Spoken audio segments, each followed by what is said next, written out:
الحمد لله نحمده ونستعينه ونستغفره ونستنزله ونعوذ بالله من شرور أنفسنا ومن سيئات أعمالنا من يهده الله فلا مضل له ومن يضلل فمن هادي له أشهد أن لا إله إلا الله وأشهد أن محمدا عبده ورسوله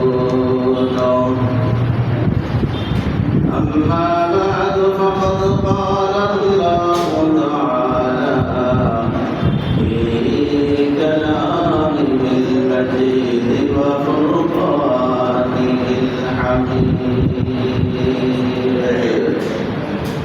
أعوذ بالله من الشيطان الرجيم بسم الله الرحمن الرحيم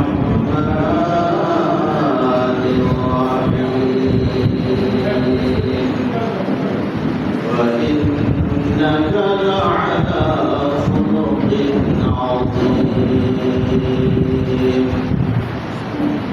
وقال رسول الله صلى الله عليه وسلم المسلم من سلم المسلمون من لسانه ويده المؤمن من آمنه الناس على دمائهم وأموالهم أو كما قال عليه الصلاة والسلام وقال تعالى في شان حبيبه مخبرا وآمرا إن الله وملائكته يصلون على النبي يا أيها الذين آمنوا صلوا عليه وسلموا تسليما اللهم صل على سيدنا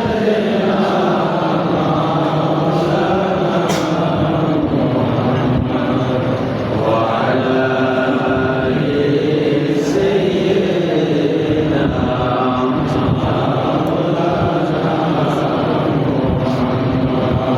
الحمد لله نبات الحب والإحسان تدل القلوب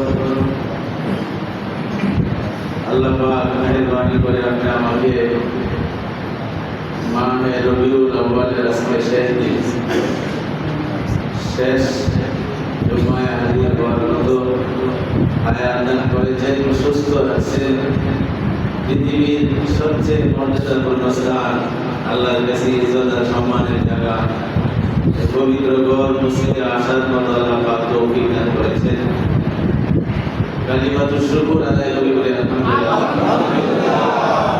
আপনি আমার বয়সের অনেক মানুষ দুনিয়াতেই নাই, আপনি আমার সমবয়সী মানুষ বেঁচে আছে, কিন্তু আজকে বাসাতে থাকার সুযোগ নাই, মেডিকেলে আছে। ঠিক না?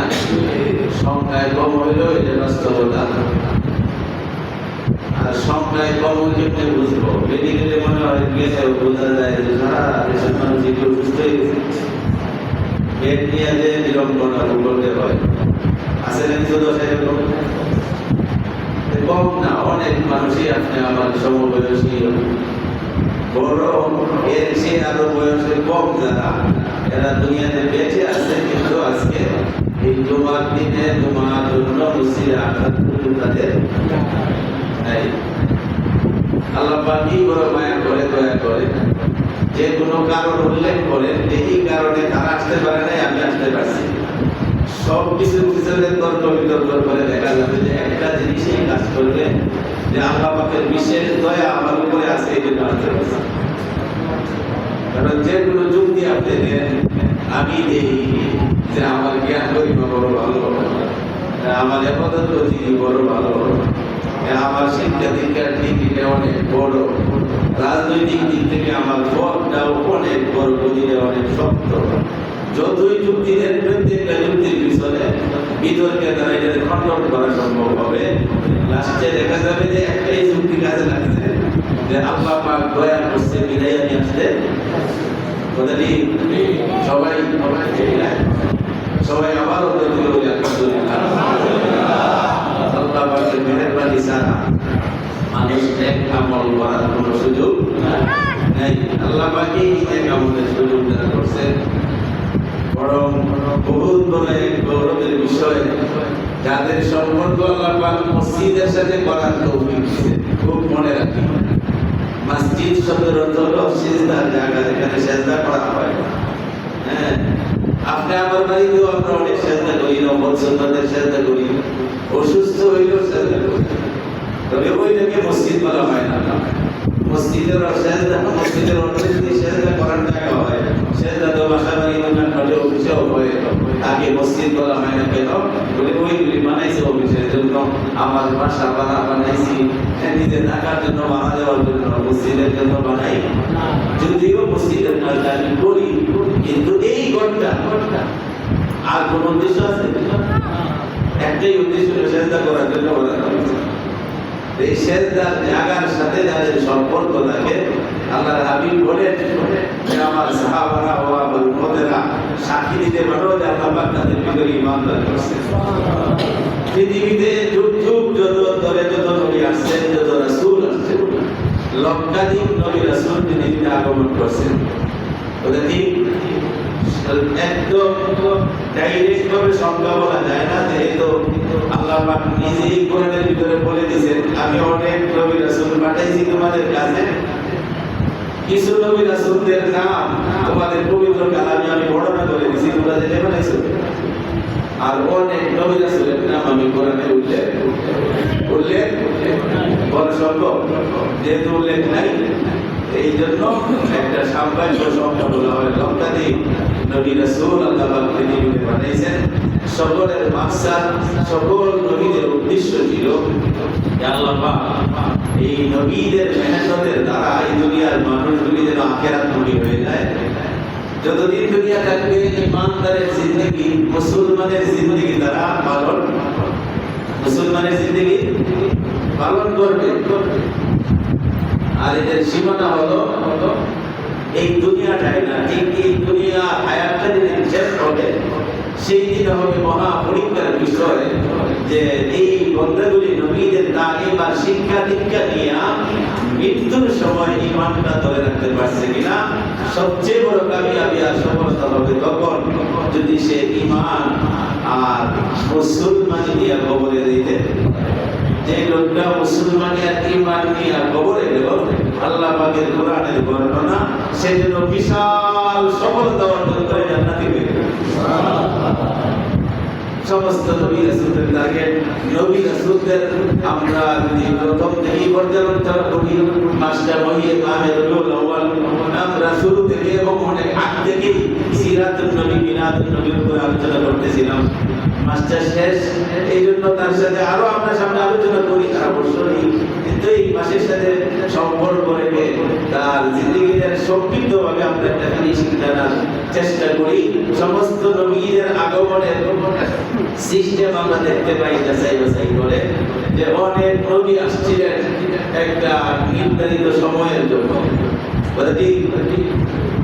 এই সময়টার ভিতরে ওনার নবুয়তগিরি, ওনার নবুয়তের জিম্মাদারি, প্রেসিডেন্টের জিম্মাদারি চলবে একটা নির্ধারিত সময়। এটা সহজে বুঝে আসবে। হযরত নূহ আলাইহিস সালাতু ওয়াস সালাম, তার নবুয়তের সময়সীমা ছিল জানা আছে?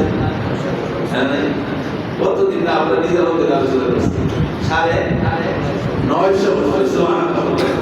950 বছরের জন্য আমরা নবুয়তের ক্ষমতা দিয়ে দায়িত্ব দিয়ে পাঠিয়েছেন। 950 বছর নবুয়তের জিম্মাদারি ডিউটি কঠিন ভাবে তিনি কি করছেন, আঞ্জাম দিয়েছেন। কেমনে বলতে শুনলাম, জানলাম বলে আল্লাহ পাক কোরআনের ভিতরে তার বর্ণনা করে দিয়েছেন। নূহ আলাইহিস সালাম তাদের পিছনে 950 বছর পর্যন্ত কি করছেন, দ্বীনের দাওয়াত ও তবলীগের কাজ করেছেন।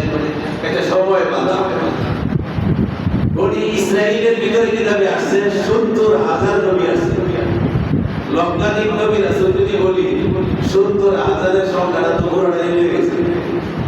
পুরা নবুয়তের সংখ্যা চলে গেছে।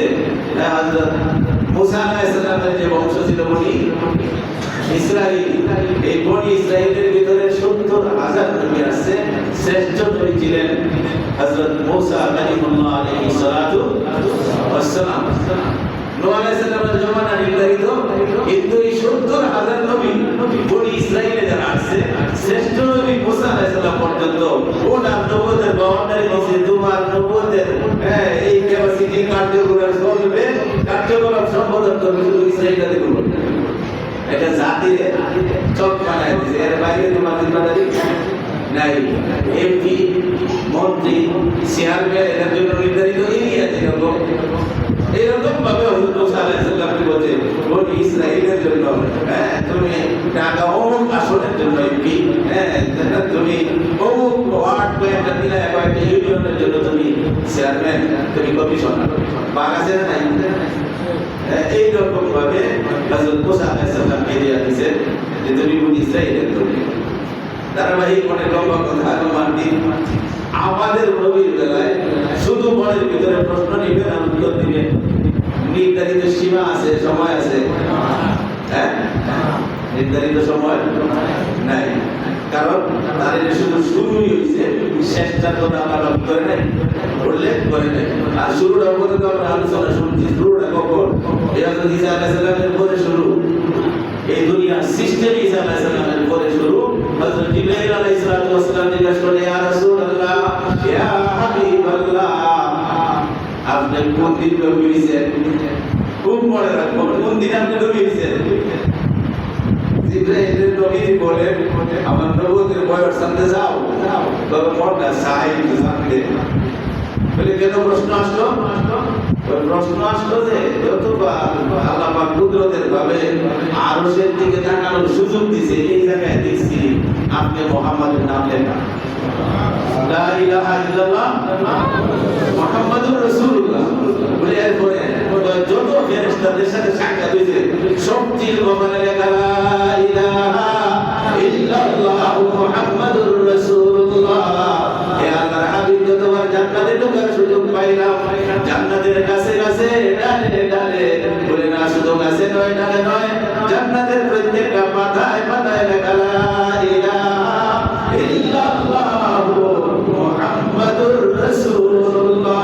বলে সুবহানাল্লাহ। জিবরাইল আলাইহিস সালাম প্রশ্ন করার পরে আল্লাহর নবী মুস্কি মুস্কি হাসতেছেন আর উত্তর দিয়েছেন। মনে রাখবেন, হযরত রাসূল করিম সাল্লাল্লাহু আলাইহি সাল্লাম উত্তর দিলেন, কুনতু নাবিয়্যান, আমি নবী ছিলাম। কুনতু নাবিয়্যান, আমি নবী ছিলাম। কখন জানো? ওয়াল আদামু বাইনাল মা'i ওয়াত তিন, যখন পৃথিবীর প্রথম নবী আদম আলাইহিস সালাম পানি আর মাটির সাথে মিশানো ছিল। পানি আর মাটির সাথে মিশানো ছিল, বুঝিত? অর্থাৎ তারে বানানোই হয় না, সুবহানাল্লাহ বলে, তাকে বানানোই হয় না। মাটি আর পানি এবং আগুন বাতাসের সংমিশ্রণ, নির্যাস থেকে মানুষ তৈরি। মানুষের আদি মানুষ, প্রথম মানুষ, মানব জাতির পিতা, প্রথম নবী হযরত আদম আলাইহিস সালাম। তার শরীরের ভিতরে আগুন, পানি, মাটি, বাতাস সব কিছুর একটা নির্যাস, একটা সারাংশ। আবার দোয়া বই করলে মাটি, আগুন, পানি বুঝতে পাওয়া যেত না। এটার একটা নির্যাস, এর থেকে একটা মূল বিষয়, একটা তথ্য নামাজ বাইর করে হযরত আদম আলাইহিস সালামকে বানাইছেন। যেহেতু মাটি আর পানির নির্ধারিত একটা বস্তু, বিশেষ একটা জিনিস, আল্লাহ পাকের থেকে উদ্ঘাটন করে বাইর করে আদম বানাইছেন। আল্লাহ নবী সেই দিকে ইঙ্গিত করছেন, ইয়া আদম পানি আর মাটির সাথে মিশানো, এই সময় আমি নবী, এই সময় আমি মুহাম্মাদুর রাসূলুল্লাহ। সময় সীমা নাই। আল্লাহ পাক এরিয়া কি দিয়েছেন জানেন? আল্লাহ পাক জানায়া দিয়েছেন।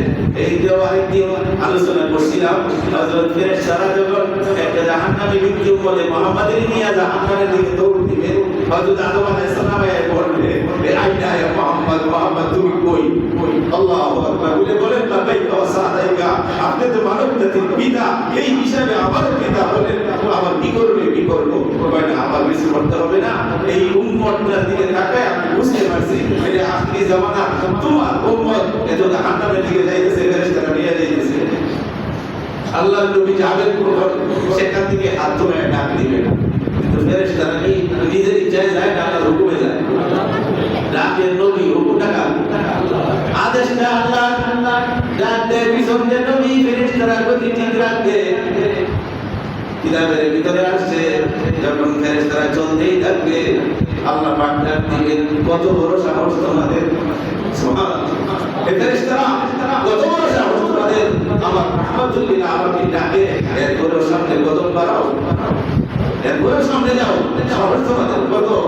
আল্লাহু আকবার। আল্লাহ ফেরেশতারা তাদের জানা জ্ঞান অনুযায়ী উত্তর দিয়ে, মাবুদ চাইতেছি তো আমার ইচ্ছা না, এটা তো তোমার আদেশ, তোমার আদেশ পালন করার জন্য যাইতেছি।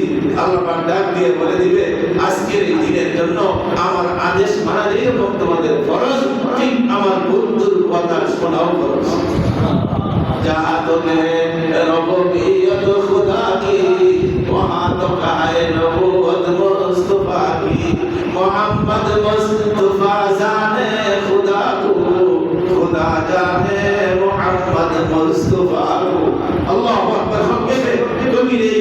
কবিতায় যেটা প্রমাণ করে যতক্ষণ পর্যন্ত আল্লাহর রবুবিয়ত, খুদার খুদাই, রবের রবুবিয়ত উপরে চলবে, ততক্ষণ তোর চলবে নবী মুহাম্মদুর রাসূলুল্লাহ। এর কোনো শেষ নাই, এর কোনো শেষ নাই। না কোনো নির্ধারিত এরিয়ার জন্য, না কোনো নির্ধারিত সময়ের জন্য নবী ছিলেন মুহাম্মদুর রাসূলুল্লাহ। কিয়ামত পর্যন্ত আনেওয়ালা সমস্ত জাতির জন্য একজন নবী মুহাম্মদুর। আর কোনো নবী নাই, সর্বশেষ নবী। আর কোনো নির্ধারিত এরিয়া নাই। পৃথিবীর বাউন্ডারি, আসমান জমিনে যা কিছু আছে শুধু মানব জাতির নয়, সমস্ত সৃষ্টি জগতের নবী বলে শুধু সৃষ্টি জগতের নয়, তিনি নবীদের নবী, তিনি নবীদের ইমামুল আম্বিয়া, সাইয়্যিদুল আম্বিয়া, সাইয়্যিদুল মুরসালিন। শুধু ইমাম নয়, নবীদের ইমাম নয়, তিনি রাসূলদের লিডার, নবীদের লিডার মুহাম্মদুর রাসূলুল্লাহ সাল্লাল্লাহু আলাইহি ওয়াসাল্লাম। আল্লাহ পাক এই মর্যাদা সমস্ত নবীদেরকে যেভাবে নবুয়তের পজিশন ঠিক রাখার জন্য কিছু মুজিজা দান করেছেন, ঠিক আখিরি জামানার পয়গম্বর মুহাম্মদুর রাসূলুল্লাহ সাল্লাল্লাহু আলাইহি ওয়াসাল্লামকে আল্লাহ পাক মুজিজা দান করেছেন। বলে হযরত ঈসা আলাইহিস সালাম পর্যন্ত সমস্ত নবীর মুজিজা করে যদি গণনা হয়, হযরত ঈসা আলাইহিস সালামের ক্ষমতা ছিল অনেক হাজার বছর পীঠ কবরের কাছে যদি আল্লাহ পাকের কাছে প্রার্থনা করতেন, অনুমতি চাইতেন, কে ডাক দিত, ইয়া আব্দুল্লাহ, এই আল্লাহর বান্দা 1000 বছর আগে ঘুমাইছস, তোর অবস্থা একটু জানতে মনে চায়, তোর দেখতে মনে চায়, আল্লাহর হুকুমে তুই উঠে যা, কবর ফাইটে সাথে সাথে দাঁড়াই। হ্যাঁ, ডাক্তারি খুব ছিল বেশি পাওয়া, ক্ষমতা, মানুষ মরে গেলে গাওয়ারে ছাড়তো না ঈসা আলাইহিস সালামের জামানায়। হ্যাঁ, আল্লাহ পাক বলে ডাক্তারিরা জীবিত মানুষের রূপে চালায়, যাও হাজার বছরের মরা মানুষকে ডাক দেয়া, বিশ্বের মানুষকে চ্যালেঞ্জ করবা, তোমাদের ডাক্তারি দুনিয়ার শিক্ষা ডাক্তারিরা তো এই মাটি আর জীবিত মানুষের ভিতরে আল্লাহ পাকের পক্ষ থেকে যে ক্ষমতা হয়, এর কোনো সীমা পরিসীমা নাই। এর মরা হাজার বছর আগেও সেইখানে চিকিৎসা করলে আল্লাহর নবীর চিকিৎসায় হাজার বছর পূর্বের মরা জীবিত হয়ে দেখাইছে আল্লাহ পাক। সমস্ত নবীদের মধ্যে একসাথে চুপ করে বর্ণন করলে আদম থেকে ঈসা আলাইহিস সালাম পর্যন্ত এই নবীদের মুজিজাগুলি বর্ণন করলে 3টা করে মুজিজার সংখ্যা পড়ে। নবীরা মুজিজা পাইছে নবুয়ত ইতিকাফের জন্য, পজিশনকে ঠিক রাখার জন্য এই অলৌকিক ঘটনাগুলো পাইছেন। আর বিশ্বনবী মুহাম্মদুর রাসূলুল্লাহ সাল্লাল্লাহু আলাইহি ওয়াসাল্লামকে আল্লাহ পাক তার কুদরতি জবানে জানায় দিয়েছে, সমস্ত নবীদের মুজিজা গণনা করা, একসাথে জমা করা সম্ভব, বাক্যটন করা সম্ভব। বিশ্বনবী আমার বন্ধু, আমার হাবিব মুহাম্মদুর রাসূলুল্লাহ, তোমার মুজিজা কোনো সীমা পরিসীমা নাই। তোমার জীবনের পূর্ব থেকে নেওয়া জীবনের প্রত্যেকটা মুহূর্ত, প্রত্যেকটা সেকেন্ড আমি আল্লাহ পাক মুজিজা বানাই, প্রত্যেকটা মুহূর্ত মুজিজা। এই মুহূর্তগুলি সম্পর্কে কথা তোমায় বলতেছিলাম। কোথায় সারা 900 বছরের আপনার হযরত নূহ আলাইহিস সালামের জিন্দেগি মুসলমান হয়েছে 80 থেকে 82 জন, আর মাত্র 23 বছরের শাসনামল বিশ্বনবী মুহাম্মদুর রাসূলুল্লাহ সাল্লাল্লাহু আলাইহি ওয়াসাল্লাম কয় বছর মক্কার 13 বছর নবুয়ত প্রাপ্তির পরে মদিনার 10 বছর 23 বছরের নবুয়তের জিন্দেগিতে শাসন আমলে সারা বিশ্বের যে বড় বছরে মনোনীত জাহান্নামের মানুষগুলি আল্লাহ পাক সত্যিকার অর্থে মানুষের আকৃতি দিয়া মানুষের পরিচিতি দিয়া জীবনে বাঁচা এবং সর্বশ্রেষ্ঠ সত্তার সৃষ্টি সন্তুষ্টি আল্লাহ পাকের খুশি আর রাজি অর্জন করে দুনিয়া থেকে সার্টিফিকেট পেয়ে গেছে রাদিয়াল্লাহু তাআলা। মানুষ আমার হাবিবের সহচর সাহাবীরা এমন জিন্দেগি বানাইছো, এমন মানুষত্ব ভিতরে ঢুকাইছো, আমি আল্লাহ পাক দুনিয়ায় থাকতে তোমাদেরকে ঘোষণা দিলাম আমি আল্লাহ তোমাদের প্রতি রাজি হয়ে গেছি। হযরত আখিরি জামানার পয়গম্বর মুহাম্মদুর রাসূলুল্লাহ সাল্লাল্লাহু আলাইহি ওয়াসাল্লাম আল্লাহু আকবার বলছেন যে আমি জান্নাতে ঘোরার সময় দেখলাম বিভিন্ন জায়গায় আবু বকরের বাড়ির সাইনবোর্ড লাগানো হয়ে গেছে। সুবহানাল্লাহ। এ বাড়ি দিকে তাকাই, বাড়ির নাম্বার কত, মালিক কেনা, দুনিয়ার বাড়ি করে পরিচাল করা, যদি কয়দিন তাহে রাষ্ট্রীয় পরে আমি থাকবো না, কথা ঠিক না?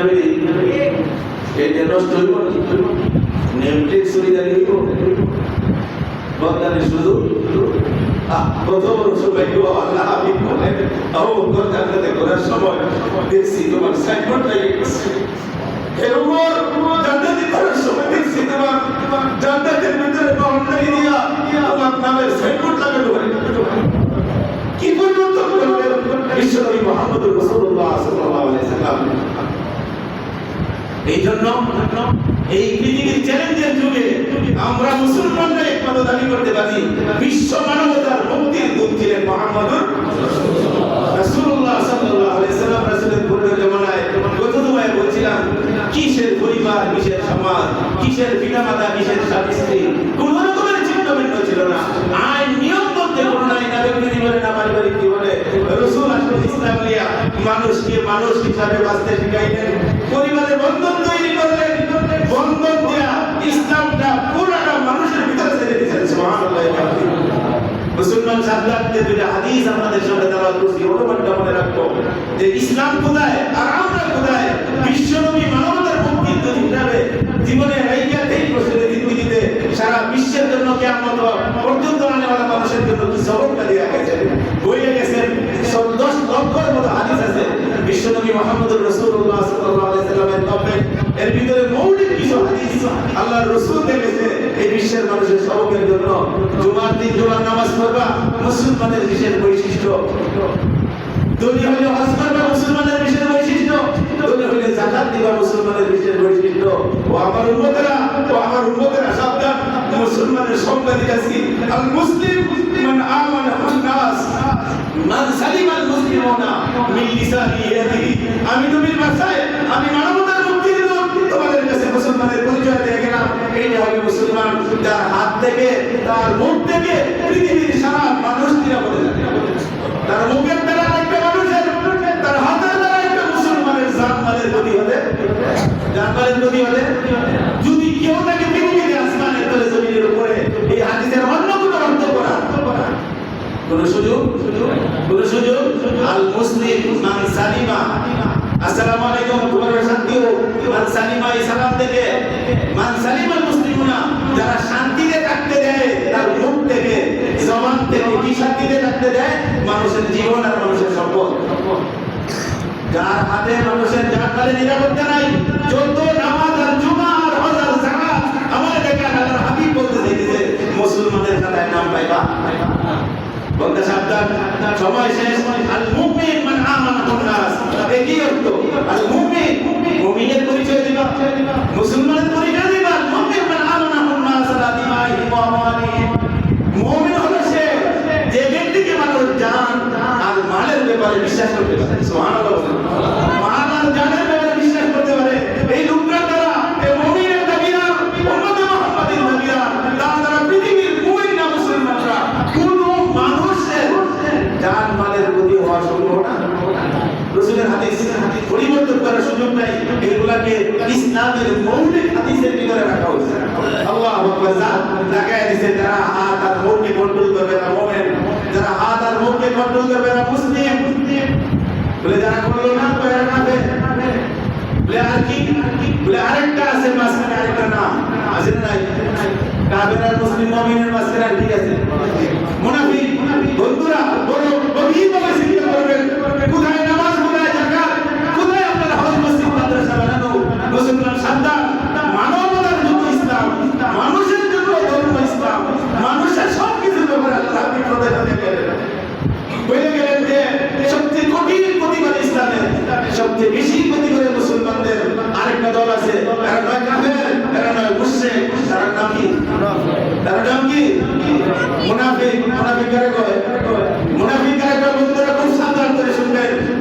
নামাজ ছেড়ে দিয়েছে মুনাফিক পরিচয় দেয়, হজ করছে না তারা মুনাফিক বলা হয় না।